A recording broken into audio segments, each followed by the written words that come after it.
Hello everybody, welcome back to Max Reviews, and today we're talking about a movie that I haven't been able to talk about since November, and I didn't really get to talk about it. And then, surprise, surprise, it took me 3 weeks to see it. Okay. Hello everybody, and let's talk about Eternals. This is Max Reviews, I'm Braden. And I think we should dive into the good right away. So I finally got to see it. Yay! Wow. Big surprise right there. Finally, after all this time. Sorry it took forever. MCU ranking coming out tomorrow. All the movies and shows going to be ranked. But for the good for this movie, a bunch of people say it's the worst MCU movie of all time. And me, I went in with a positive mindset. I was like, hey, I hope this is good. Okay, and so for the good parts, some of the wide-angle shots of the Celestials and space and how it begins look very, very, very cool, beautiful, and descriptive, I would say. They look really big, and they give you this immense feeling for the Celestials, who are so humongous. And then you have the Eternals and Deviants. How it starts is very unique from any other MCU film. This is something different, not with, like, the generic stuff that they usually have.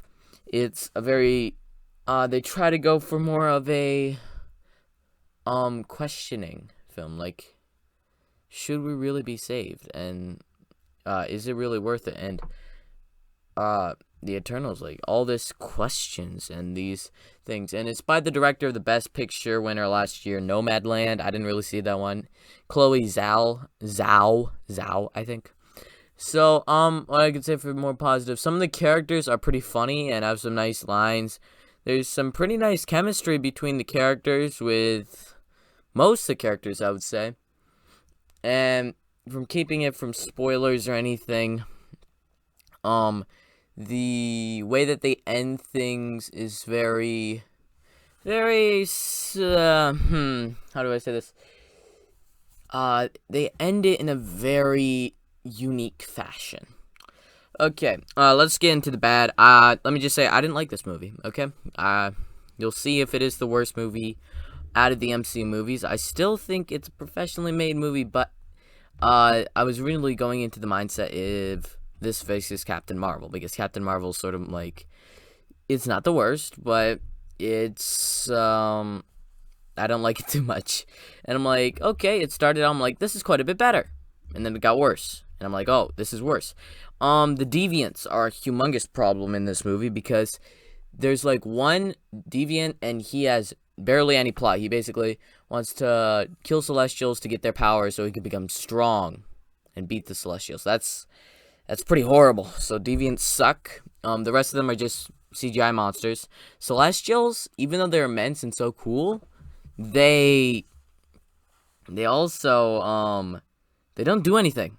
We see one of them in, like, the beginning, middle, end. And we just see him for a little bit. And he does a little explaining. And then we see the one at the end. And the Celestials don't really have anything to do in this movie. Even though they're, like, a big part. The Eternals, the Celestials, the Deviants. Celestials don't do anything. Deviants do anything. But we have 10 main characters here. 10 Eternals. 10 main characters. And there's, like, one good one that I actually care about, and he gets killed. So they have a very weird fashion of doing it, because they're introducing us to these characters, and they're getting the band back together at the same time. So it's like a get the band back together, sort of like a Muppets movie a few years ago, where we already know the Muppets, and we get them back together, see where they're at. Now we see where they're at, and we have to go back in time, see where they were, where they're at, all in the same time. So we're at an hour and a half into the movie, and we meet one of the main characters.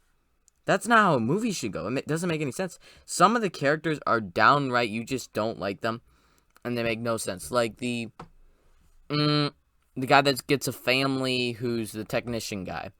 You get, our main character is the least likable. She's the least interesting character in the entire movie, and she's the main character, which, it doesn't work.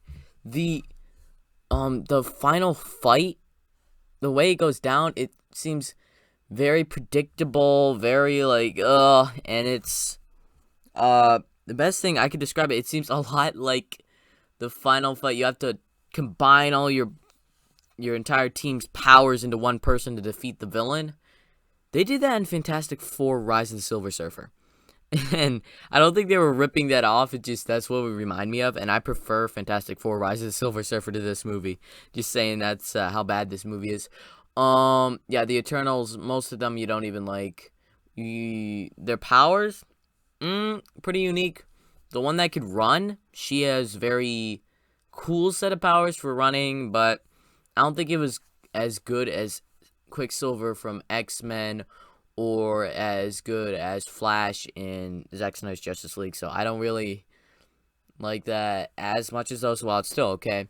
Their power sets are pretty generic, and some of them just don't make sense. Like, one person can transform into different multiple versions of herself and form illusions. And that doesn't seem helpful. The Celestials made them to defeat the Deviants. It makes no sense that she could do that. So this is just a really bad movie. And unfortunately, I'm going to have to... I feel bad. But still, it is a bad movie. So I got to be honest with the scale. And on the entertainment scale... let me think about this.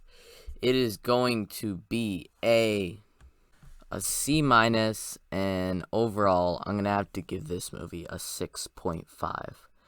One of my first... I wouldn't exactly give it a negative. I view the 6.5 as, like, it's like getting a 65 in math. It's not exactly... It's just on the brink of failing and making it, but it's more on the negative. It's not, I hate this movie. It's just, like, this movie's pretty bad. Okay, that's a bit confusing, but still, that's my score. I'm Braden, this is Max Reviews. Look out tomorrow for my ranking of all the TV shows and Marvel movies. Okay, yep. Bye. Braden out.